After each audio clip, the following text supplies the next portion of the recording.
should have rode the elevator. Y'all ready? Yes, ma'am. Good afternoon, everyone. Welcome to the Georgia State Capitol, the People's House. My name is Gloria Butler, Senate Democratic Minority Leader. I have served in this chamber for over 25 years, and I'm proud of the work we've done under the Gold Dome. Here is where I learned to really get things done. You have to work across the aisle and build bridges of understanding and mutual respect. But Donald Trump is making this impossible. He is building a new Republican Party built on extremism and hatred that has no interest in actually delivering for the American people.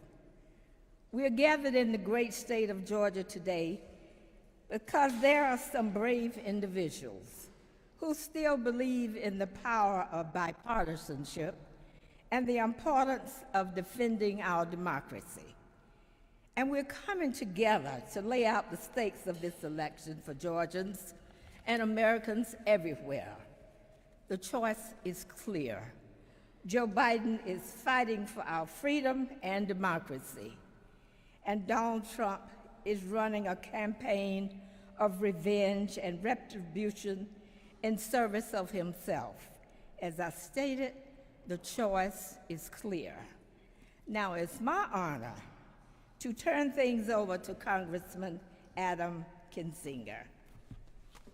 Thank you, Leader. Hi, everybody. Thanks for having me. I actually recognize this staircase as I'm standing out here from some of the press conferences after the election. And it's kind of humbling to be like, oh yeah, there were some very big things that happened at that moment right here in a really important state. So if you'd have told me, Adam Kinzinger of 3 years ago, that you're gonna be endorsing a Democrat for president in 3 years, I probably wouldn't have believed you. I would have been like, what? This has gotta be a different Adam Kinzinger. It can't be me. But I gotta tell you, the stakes of this moment are way too high. As you all know, I officially endorsed President Biden today, and it's very simple why. So if I look at two things, number one, who's gonna fight for people and who's gonna fight for himself? I think there is nobody that believes that Donald Trump is more of a person committed to this country and to doing things for others than Joe Biden is. Joe Biden has made it clear that even when we disagree, and there are things that I disagree with the president on, he's going to put the interest of the country and the interest of the people of the country above his own interests. What does Donald Trump do? Well, Donald Trump, at the beginning of every one of his rallies, has the January 6th people that have been detained sing the national anthem. He calls them the January 6th hostages. And by the way, he only started using that term after October 7th, when the term hostages were being used in another capacity. But I look at this and say, why is it that, what is so important about this election, even beyond who's fighting for themselves and who's fighting for the country? And the reality is because there is a fight for democracy that if we don't buckle down and take seriously, we could easily lose that fight for democracy. The former president convinced a significant amount of the American people that an election was stolen. And in a self-governing society, in my time in Congress, I spent a lot of time traveling around to countries that were failing or countries that had struggling democracies. And one of the things that was in common is if you believe that your vote doesn't count or your voice hasn't been heard, democracies fail. Because that's your voice in a democracy. Every 2 years you get a chance to have your voice heard. The former president convinced a significant amount of the American people that the system was rigged, that he won. And what did we see as a result of that? We saw a mob launched by the former president on the Capitol of the United States. I didn't watch that on TV. I lived it. Harry lived it. We were there when a mob of angry people that believed from the former president that their voice wasn't heard made a decision to attack the Capitol. Now, it would be one thing if in the past, if after that, the Republican Party and the former president would have taken accountability for what happened. If he'd have said, this got out of control, this never should have been that. But what do we have instead? From the Republicans, we have denial, we have conspiracies, we have lies, and we have scoffing. I watched a former colleague of mine just about an hour or two ago on television kind of chuckle when he was asked about the question of democracy. And does democracy matter? He goes, people aren't going to vote on the issue of democracy. Somebody has to. Somebody has to defend it. Somebody has to stand strong.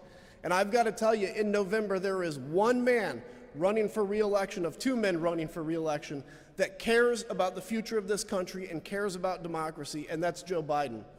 And if we have things we disagree on, that's fine. We have things in this country we're going to disagree on for the next 100 years that we may not even be able to solve. But if we don't have our democracy, we won't have the luxury to disagree on those things. I've got a 2.5-year-old son that deserves to be raised in a strong country like I got to be raised in. That generation has every right to have their voice heard, to have a strong democracy, to be in a country they can be proud of and not have a leader intent on dividing and destroying the American people to turn them against each other for his own selfish gain. And guess what? His kids have a right to that too. And my kids' grandkids have a right to that. And only if we stand strong today and talk about the importance of defending our democracy, and sometimes that means taking somebody and endorsing them that you didn't think you'd endorse 3 years ago. But I tell you what, I am proud to stand up here today as a conservative Republican and endorse Joe Biden for re-election to President of the United States. And I'm also honored to stand up here with the leader. I'm honored to stand up here with Harry Dunn, and I'm honored to stand up here with your former Lieutenant Governor, a great friend of mine, and also a very strong conservative who knows the stakes here, Jeff Duncan. Jeff. It's great to be back in the People's House. There are so many great memories I have in this building. I served nearly 10 years in a couple of different capacities, and I couldn't help but think when I walked in the door, the time that I spent in the House, walked in 2013, representing an 80-20 district in Forsyth County. That's 80% Republican district in Forsyth County, and learning the process of how to pass a bill, working with my colleagues on both sides of the aisle to take on organized crime, to help rural hospitals. Then I think about the time that I decided to run for lieutenant governor, and many people in this state said I was too conservative to actually be a statewide elected official. But by the grace of God, we won that election, and we worked for 4 tough years. We worked across the aisle, worked with Leader Butler and others to bring meaningful legislation forward. We passed over 50 bipartisan health care bills. We took on COVID reform, and we passed a very important hate crimes piece of legislation. There's also some tough memories in this building I've got. We were second guessed on COVID almost every minute of every day from the White House, specifically Donald Trump. Lies, conspiracy theories around the 2020 election, so much so that I had to have armed guards around my office and my home, around my family, just to fight off the fact I didn't admit that the election was rigged, because it wasn't. Fake electors sat just a few feet from us, sat in a room and tried to usurp democracy. And then the unfortunate events of January 6th showed up, and sitting in this building watching those events play out were a huge part of why I'm standing here today. All of those tough memories seem to track back to one person, and one person only, and that's Donald Trump. Going against the grain as a Republican and supporting Democrat Joe Biden for president is not easy. But I'm not looking at this election through the lens of being a Republican. I'm looking through the lens of being an American that cares more about the future of my country than the moral bankrupt nominee of my party. There are political ramifications to this decision, but they pale in comparison to 4 more years of Donald Trump, both home and abroad. Let me speak directly to the millions of Republicans across the country who are tired of making excuses for Donald Trump's behavior at their churches, in their offices, and at their own kitchen tables. Enough is enough. The nightmare has to end, and it has to end now. It's time for us to purge Donald Trump from our system. Let's take the next 4 years as Republicans and build and heal a new party, a GOP 2.0, a party that finds leaders that are willing to embrace conservative principles and work across the aisle, leaders that understand the value of civility and compromise, that once again value honesty and integrity, a party that uses policy, empathy, and tone to work across that aisle, to gain majorities, to talk about issues, use it as our North Star. The last 4 years have been difficult for our family, the journey, but a journey that's been worth traveling. There have been so many folks over the last 4 years, nearly 4 years, Republicans specifically, that have come up and offered words of encouragement, that have quietly sent notes, have praised the notion of saying and doing the right thing. It's my time to ask a favor of all those thousands and thousands of Republicans across the country who've given us words of encouragement. I have an ask. My ask is this: it is your time to do the right thing. Don't give Donald Trump 4 more years to continue to destroy this country. It's a great honor of mine to introduce to you former U.S. Capitol Police Officer Harry Dunn. Talking about January 6th is such a sobering event on so many fronts. It gave us, as Americans, a peek into the soul of MAGA, to watching those events play out. It also served as another historical example of where hate-filled movements can take that very movement. It's also a reminder of how delicate democracy is every single day that we wake up. If it were not for a few heroic and brave police officers at the Capitol, our nation's democracy would look different today. So thank you for your service, and welcome to Georgia. Good afternoon. To the organizers, I must first say thank you for having this inside. I think we all can appreciate that. I'm really happy to be here today, but honestly, I wish that I wasn't. I wish that I was in Washington, D.C. at the United States Capitol, fulfilling my 16th, 17th year at the United States Capitol. But no, I'm not. I'm here in Georgia, been all around the country, trying to stop a wannabe dictator. Not my words, not MSNBC or CNN's words, his words. He'll be a dictator on day one. Donald Trump is the greatest threat to our democracy and the safety of communities across the country today. Y'all in Georgia were at the epicenter of his dangerous and extreme attempt to overturn the results of a fair and free election. Trump has spent years attacking former Lieutenant Governor Duncan and even tried to get your Secretary of State to illegally find votes after Trump lost the state.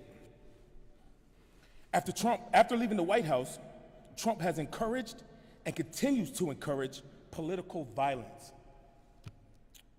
On January 6th, we all remember where we were. You know what you saw. However, you have people led by Donald Trump tell you what you saw didn't happen. What we went through didn't exist. It was a tour. Let me tell you something, it wasn't a tour. Police officers gave everything they had that day. The men and women of the United States Capitol Police, the men and women of the Metropolitan Police Department. I'm honored to be standing here right now, but anytime I get the opportunity to give them the credit that they deserve, I give them that credit. My fellow officers and I experienced that type of violence at the hands of a mob of MAGA extremists on January 6th. Representative Kinzinger talked about it. These individuals were there. There were enough people there that day who believed the election was stolen. They told us while they were beating us with police, with thin blue line flags, with don't tread on me flags, with American flags, they were beating police with them, saying the election was stolen. Donald Trump sent us here. That's why I feel confident saying that Donald Trump is solely responsible for the events of January 6th. Because as those rioters were beating us, they told us the reason they were there is because of Donald Trump. His deranged, self-centered, obsessive quest for power is the reason violent insurrectionists assaulted me and my brave colleagues. Officer Brian Sicknick, January 7th, succumbed. Officer Sicknick's father, Charles, said it best. Trump is the reason my son is dead. Trump does whatever will get him votes and helps only Donald Trump. Trump has shown us who he is every day for years. He calls the people who attacked our Capitol patriots. He calls the men and women who died serving and protecting this country suckers and losers.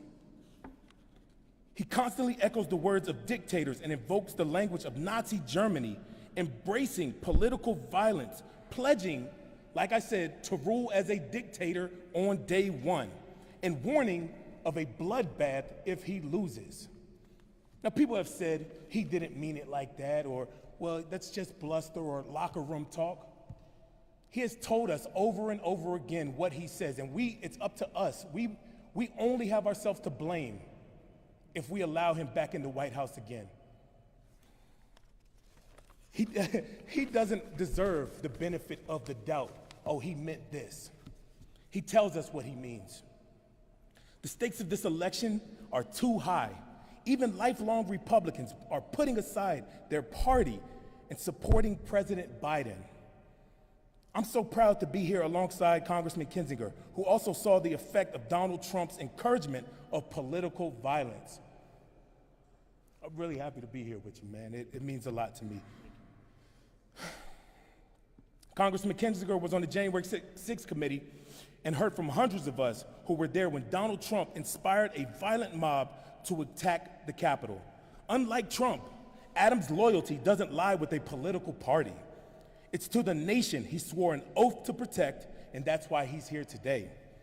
He knows how important this election is, and there's nothing more crucial than defeating Donald Trump.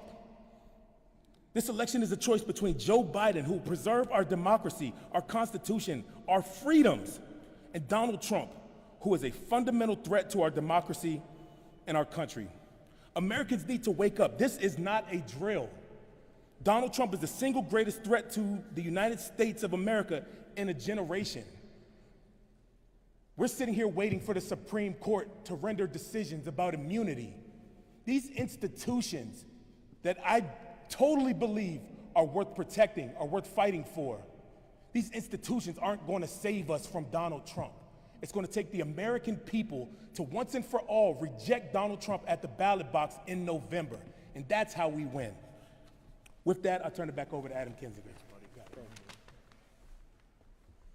All right. I see a few of you I knew from DC. Hi, guys. Good, giving me flashbacks all of a sudden. We'll go ahead and take questions. If you have somebody specifically you want to direct it to, please mention that person. Otherwise, we'll kind of go around the horn with some of the questions. So, yes, sir.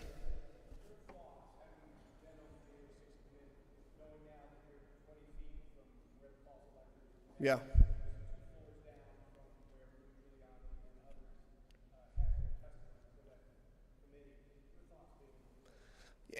And I was thinking about it, was Gabe Sterling that did his little press thing here where he's like, somebody's going to get killed. And that's where I'm sitting. I don't know if it was this staircase or another, but I'm like, yeah, this is bringing it back. Look, you guys in Georgia are the epicenter of this. I mean, January 6th, obviously, all the attention was on us at that moment because that was a very violent day. But the epicenter is here in these state houses. And I think, frankly, in November, that's going to be where there's a risk of violence. And there's a risk of something like we saw on January 6th, but at the state levels. And I would say this to every particularly swing state, be ready and be prepared. Because the forces of Donald Trump have already had a dry run. They were kind of inventing the plane as we went between the election day and January 6th. They've now thought through their plans. When they lose, how are they going to convince a state house or state representative to vote against how the people in their state voted? What are they going to, can they show up and occupy a state capitol? So standing here in the middle is very humbling to me because, like I said, you know, everything on TV is bigger than when you see it, right? You're here and you're like, all these historic moments, these bad historic moments happened right here. And it just reinforces to me and reminds me that, again, it's not necessarily members of Congress or U.S. senators that are going to be the bulwark to defend against illiberal forces. It's going to be the local election worker, right? It's going to be the state representative. It's going to be doing the right thing on the local and state level that's going to be the defense. So that's what I would say on that. It's a weird and humbling thing to stand here and see all that's happened around here. Yeah.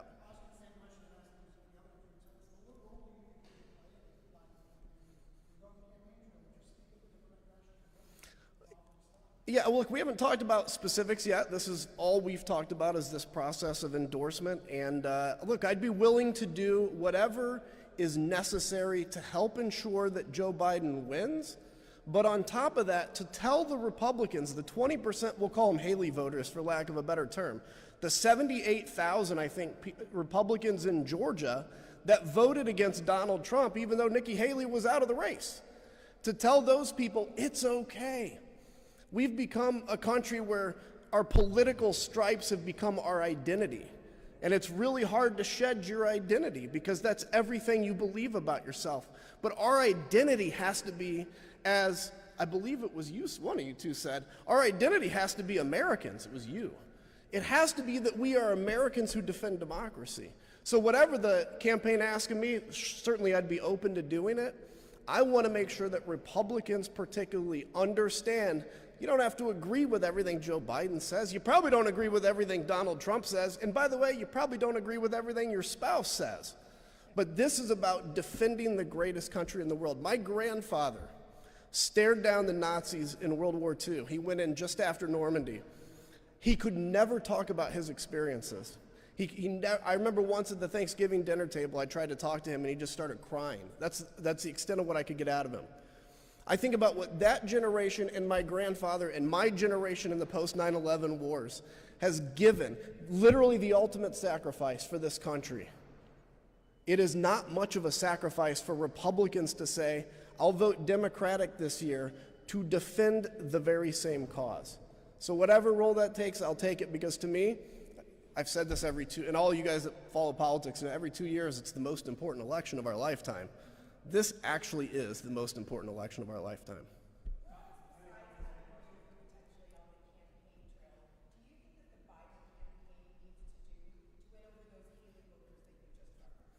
By the way, she was one of my very first people to interview me when I was a candidate in 2009. You remember that? Okay, so I just thought I'd mention that. Look, I think, what does the campaign need to do? I think they're doing it. I've been very impressed that the Biden campaign has recognized that there are gettable Republicans out there, that it doesn't mean that Joe Biden has to become somebody he's not to get those Republicans, but it's about reaching out and saying this is a tent where when we're defending democracy, you're welcome, no matter what your political stripes are. I think he's done a good job in pushing back against Russian aggression in Ukraine. And I gotta tell you, the 20% of Nikki Haley voters, they are all about Ukraine defeating Russia. They understand the importance of the post-World War II order. National defense means something to them. And they're also not buying Donald Trump when he says, I've kept us out of World War III. Well, when you surrender to your enemy and give them everything they want, you're probably not going to end up in a war because they don't have to shoot a shot to get what they need. Donald Trump stood next to Vladimir Putin and said, I trust him over our intelligence agencies. What do you think that did to Putin standing at home? What do you think that did to the FSB? It gave them a huge boost.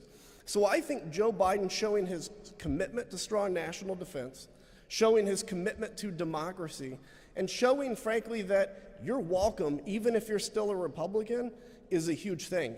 As far as anything else, we'll see how this goes on. Do you guys, what do you want to add to that? This election is going to be determined by the 10% that sit and look like Adam and I, that are Republicans and conservative in nature, but just don't have the stomach to vote for somebody like Donald Trump.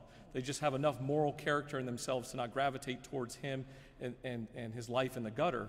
And so I think it's important for us to be able to convince that 10%, because they're going to do one of several things. They're either going to stay home and sit on the couch and not vote for either one, or they're going to show up and they're going to vote for Joe Biden.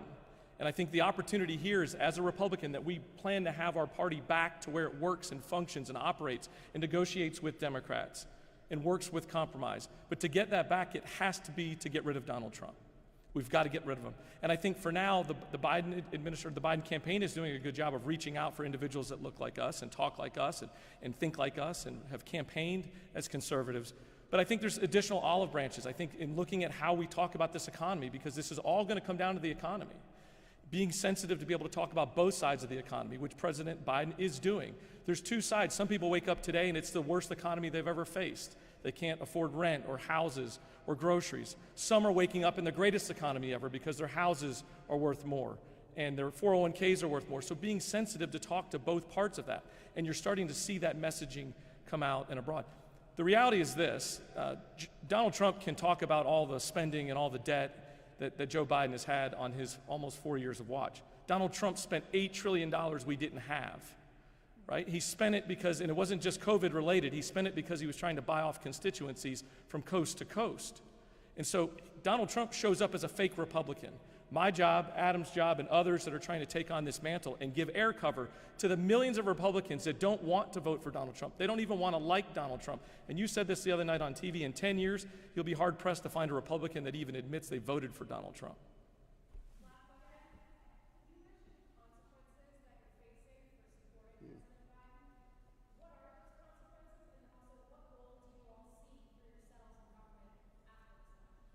Let me start with the consequences that I'm facing today they pale in comparison to the consequences of having Donald Trump as the president of this country for 4 more years. But certainly there's personal, there's professional, there's political consequences that come on. I showed up at this Capitol on a mission to put policy over politics, right? Many folks walk into this building and they have that as a North Star, and then as time goes on, they gravitate towards just being a political operative. For me, this is what I believe my country is calling on me to do, is set this Republican Party back in the right direction. And if that means I never run for political office again, that's great. That's okay. That's the job that I've spent doing in this period of time.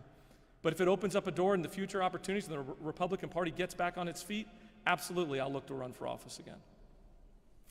I'll just say on the, for the after, like, I know it's hard to believe from politicians, but I have no plans for anything after this. And I love being on this side of elected office, just so you guys know. It's like, I don't have to go to DC and I don't have to operate in that environment that I've been seeing. It's crazier than when I was there. In terms of the consequences, look, it's just a little window into kind of the number of texts I expect to get today, right? Thankfully, we flushed a lot of that out of the system over the last couple of years. But I had my co-pilot from Iraq about 1.5 years ago that sent me a text, and he said, "I was ashamed to have ever flown with you." Now, let's think about that, okay? I fought with this guy in Iraq, and he woke up one day so angry that he sent me a text and said he was ashamed to have fought with me as a fellow American in a war. I don't say that to get your sympathy. I say that to say what kind of brain rot is infecting people, that they are destroying relationships, including those forged in combat, because of something they saw on TV or some anger how many families have been torn apart by Donald Trump? Everybody knows somebody, and maybe you're in that family too, where your parents can't talk to you or you can't talk to them because there's a different governing philosophy. This is madness, and this is what we're working to defeat. Bringing back decency, keeping decency, I guess I'll say, keeping decency in the Oval Office, and finally getting us to where we can disagree professionally, have big fights on the floor of the Georgia State House, right? But not hate each other. I'll just say real quick, it was inspiring for me watching these two backstage kind of talk about the old days and really get along, and I'm sure they were on opposite ends of a lot of pretty tough issues. But that's what this should be, and that's what we're here fighting for. So God bless you guys. Thank you.